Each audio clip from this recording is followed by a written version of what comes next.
Hello there, Tina. Are you there? I just had to talk with you about something rather quickly if you had the time. You do know about the family vacation that we're all going to be going on soon, don't you? I was just curious if you were actually thinking that you were going to be coming along with us. I guess what I'm really trying to ask is that you don't really think that you're a part of this family, do you? Because if you do, then I really just think that you need to wake up and face the real world. You are a nobody to us. You're nothing. And you are certainly not, nor will you ever be a member of this family. Hello, Rachel. It's just so lovely to hear from you. Thank you so much for double-checking my schedule. Yes, I was, in fact, thinking of going on the trip, if you must know. After all, you were all going to go in our car, isn't that right? Yes, we were going to use your car, but I don't see why you think that that gives you a right to come along with us. I mean, do you really need to tag along?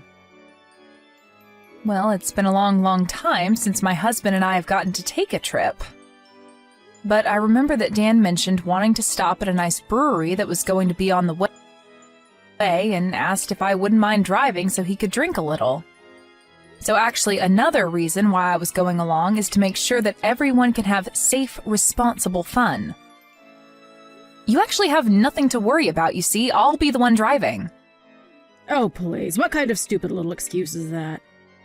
Is that really the best you can come up with? You think you deserve to go with us just because you can drive? Anybody can drive, you know? Sorry, did you even read the other messages I sent? Or did you just zero in on the bit that you didn't want to hear? Don't you get smart with me, young lady.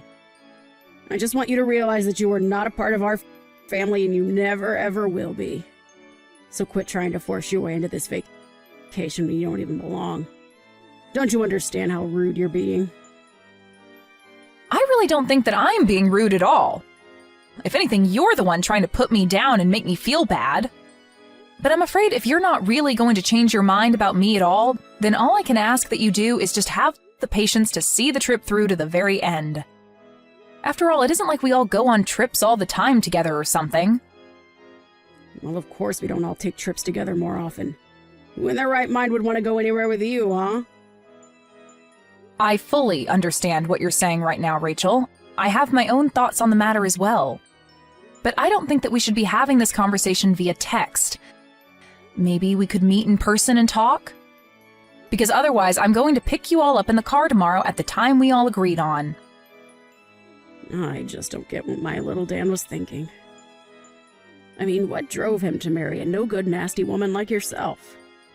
Not only is your personality awful, but you're older than him as well. I mean, he must have so much patience in dealing with you. You know, he used to date gorgeous women who were younger than him and knew how to show respect to their mother-in-law. Maybe if he had married one of them instead of you, then I would finally have a grandchild by now.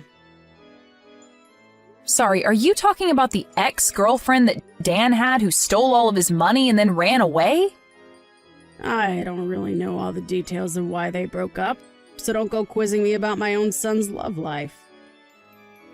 All I'm saying is that my son would be much, much, much better off with a woman who was younger than him. If all that matters is age, then I guess that means I'm better for Dan than you are, isn't that right? Or am I misunderstanding the point that you're trying to make here? Of course, that wasn't what I was trying to say, and you know that. Ugh. You really can be such a frustrating person to deal with, do you know that? I knew that I should have never ever allowed my son to marry someone like you. Oh, I know exactly what you meant, but would you like to know how? It's because you've complained about my age to me over and over again. I mean, aren't you bored of having this same conversation all the time? I don't even need to guess at what you might say next, because we've already done this several times. And I'll say it as many times as I need to for you to get it through your head that you were too old for my son and that you were never going to be a part of this family. If you don't want to hear the truth about the matter, then you can just pack up your bags and leave. Otherwise, I'm going to keep pushing and pushing and pushing until you're at the very end. The very end? What are you talking about now? The very end of what? The very end of your wits, of course. And then you and Dan will finally get a divorce, and I can start working on trying to set this family straight again. That's all I really want out of this. So basically you're telling me that your whole purpose with treating me this poorly is just to get me to divorce Dan? Well, I don't know how many times we're going to have this conversation in that case. But if you are going to be saying the same things over and over again, then so will I. And I am telling you for the I don't even know how many time that Dan and I aren't getting a divorce, okay? So don't bother waiting, don't hold your breath, and don't think that any kind of miracle is going to happen for you. Well, we'll just see about that, won't we? I wouldn't be so confident if I were you. Well, I don't need confidence when I know that Dan and I have no intention of splitting up ever. I just know it won't happen. Anyways, if this is all that you're going to be saying to me now, I think I've had my fill and I'll be taking my leave now. I'll see you tomorrow when I go to pick you up with Dan. Hey, you were standing right behind me, weren't you? I know that it was you behind me in line. You pushed me into the bathroom and were holding the door closed so that I couldn't get out? What on earth are you talking about? I didn't do anything, dear. But I guess it was bad fortune that someone just let that big, heavy crate slide right in front of the bathroom door, trapping you in there. But at least you won't have to worry about needing to use the toilet since you're going to be stuck there for a long, long time. What is the matter with you, Rachel? Is this supposed to be some kind of prank or something? Because it isn't funny. What are you trying to pull here? Well, isn't it obvious? I was just locking you in the bathroom, that's all. I sure hope someone comes by soon to let you out of there, though. I don't get it. Why would you do this to me? I mean, Dan and I go to pick you up in the morning so that we can all enjoy going on a little vacation together, and you lock me in the bathroom? Are you really just going to try and keep me trapped here while you just drive away? Do you really think that you're going to get away with this? You've gone way too far right now. I think the only person that was taking things too far was you. I told you that you were not welcome to come on this family vacation of ours, and you just didn't listen. But now at least we'll finally be able to enjoy ourselves in peace, without you. Well, I'm so happy that you're pleased with yourself right now. But just how long do you think that happiness is going to last? Hold on a second. Why can't I get a hold of Dan? Why won't he pick up my calls? Well, that's because I told him that I'd hold on to his phone for him, of course. And then I'm going to tell him that you told me that you had an emergency come up. And I'll tell Dan all about how you had to leave early and called a taxi to come and pick you up. And then we can get on with our vacation and you can have fun waiting for someone to rescue you from the toilet. Are you kidding me? Please tell me that you're not serious about that. Have you guys already left? Did you really just abandon me here? That's right. We're on the road far, far away from you now. So your fate is out of our hands now. I just hope that someone comes along soon to let you out. Otherwise, you could be in there all night. So you're sure that it's a good idea to just leave me here then? Is that really what you want to do? Of course, that's what I want to do. What kind of question even is that? I thought I made it clear that I didn't want you coming on this trip at all. All right, then fine. Have it your way. But just don't say that I didn't warn you. I hope you both get where you need to be safely. Dana, are you there? I really have something that I need to talk to you about right now. Where are you? Please tell me. Let me guess. Things went exactly as I thought they would for you. I heard all about how maybe an hour after you left me, you got on the freeway and ended up in a huge accident. I just hope this serves to teach you a lesson about what you did. But where is everyone right now? Where are you? Where's Dan? Is Dan okay? Dan is fine, actually. You were the one who sustained the worst of the injuries. But honestly, just what were you thinking? I mean, you realized that there wasn't anybody else to drive, right? I was coming along because I would have been the only other person capable of driving. But then you just had to go and pull your little prank and put our family in danger in the process. Tell me though, was it worth it? You have no idea what you're talking about at all. I was in the car. I know how to drive. Oh, really? Do you? Because if you did know how to drive, then just how did you all end up in that accident then, huh? I mean, you're lucky that you got away with just having your hip broken. You could have lost your life. Don't you realize that? You were acting like a complete idiot, and lo and behold, something bad happened to you. What did you just call me? How dare you say that to me when I'm the one who got in an accident? I mean, sure, it had been maybe a decade since I last ever drove, but still, a car is a car and I know how to drive. I just didn't think that there'd be so many other cars. And I forgot how fast you have to go on the highway. So basically, you didn't know how to drive, is what you're saying then. In fact, is your driver's license even still valid? Or were you just driving around with an expired license? You know that means you could be arrested for what you did, don't you? Wait, what? You think that I'm going to be arrested? I mean, you were the one who was behind the wheel of the car. Who else would be liable? Dan and your husband were drinking, so they weren't going to drive, and the only sober person there was you. But you clearly don't know how to drive anymore, and you don't even have a valid license. You were driving, you caused the accident, it's your fault.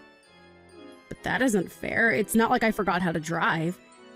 Besides, it's not my fault that I can't get a new driver's license. It's those darn people at the DMV who refuse to renew it for me. That's right, I had almost forgotten about that. I remember you mentioned that before Dan and I were even married.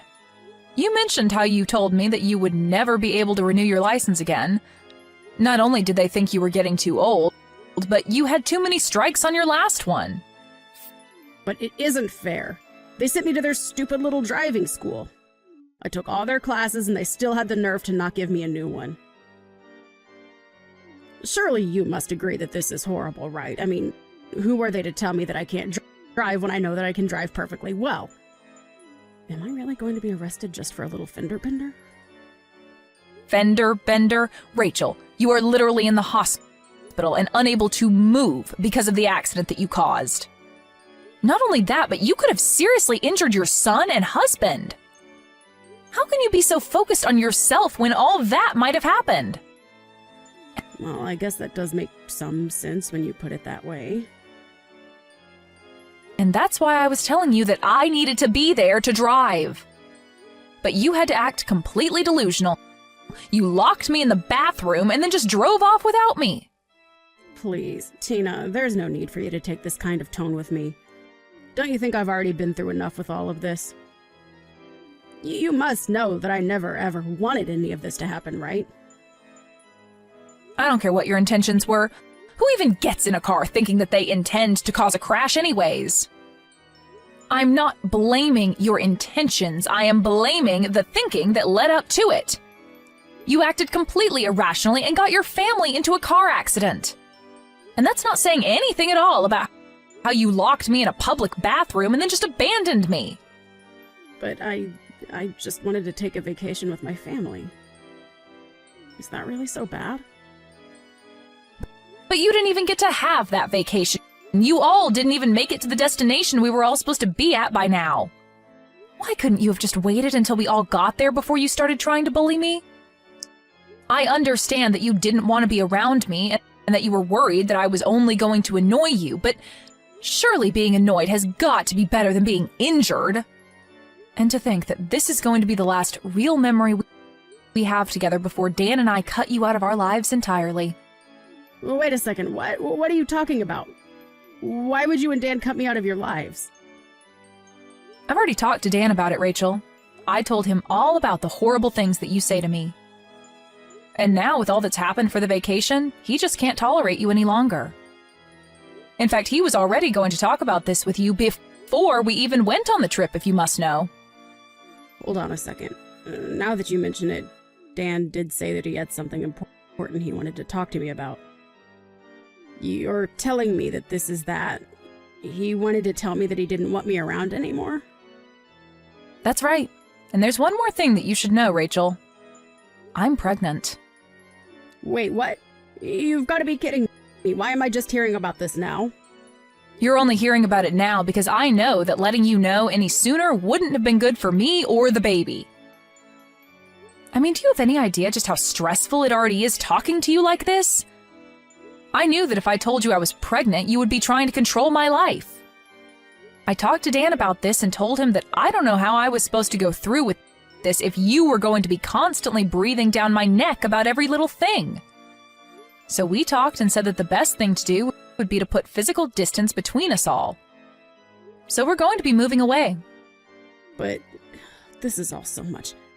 I can't handle all of this news at once. How is this happening? It's happening because we didn't want you to know a word of it, but now that we're about to cut you out of our lives anyways, it doesn't really matter. That, and you never even gave me a chance to speak about my life to you. You were always just interested in putting me down. But now you've gone and made a mistake that can't be undone. And in doing so, you've confirmed every fear about you that I've had. And you've shown your son and husband that you're nothing but a mean bully who doesn't deserve the loving family she has. But wait, Tina, please. If you're pregnant, then this changes everything. I mean, can't we just pretend like nothing ever happened? We can just put all this behind us, can't we? Why didn't you ever tell me about this? I literally just explained to you why I didn't tell you. Did you even read the messages that I was sending you? I told you that you were just going to try and interfere with our lives even more if you know that I was pregnant. Dan and I were going to use this as the chance to cut you out of our lives. That's why you didn't know about it until now. But then you mean you're not even going to let me meet my own grandchild? Well, it's going to be hard for you to meet them anyway, as if you're behind bars for what you've done. Please don't say things like that. Huh? You really can't think that they would throw an old lady like me in jail. I'm sorry, but the law is the law. Do you really think that you're above just because of your age? Either way, you're not going to be our problem anymore. We want nothing to do with you ever again, and we are going to be cutting you out of our lives. Whether or not you get arrested after this, it really makes no difference to me at all. Just wait, Tina. You can't be serious about this, right? I mean, you're really just going to abandon me during my time of need like this? Please, I had no idea that you were pregnant. That really would have changed everything. I promise that I'll change. I'll help you raise them well. You have to believe me. We do not want you to have anything to do with our child at all, Rachel. That's the whole reason we're going to be moving as far away from you as we can. Just stay out of our lives and don't come looking for us. Do you understand? So then you're really serious about all this? But I never even gave Dan permission to do this. You can't just leave me! I'm afraid that we've already made up our minds and we're going to be moving out. That is final. Just remember that you're the one that's going to have to explain all this to your husband. You're going to have to tell him that you were so horrible to me that you pushed me and your son away to the point that we never want to see you again. In the end, Dan and I moved away. A few months later, we heard through the grapevine that Rachel was discharged and free to go back home, but that her husband was waiting for her there with divorce papers. She was in the hospital for so long recovering that you would have thought she learned some kind of lesson, but apparently it wasn't enough for her husband. Thankfully for her, the other driver in the crash was kind enough to not press any charges on Rachel, but she was still left all alone, without her husband, son, or grandchild. I have no idea how she's getting along now. Thank you for watching. If you liked this video, please give it a thumbs up and don't forget to subscribe to see more content like this.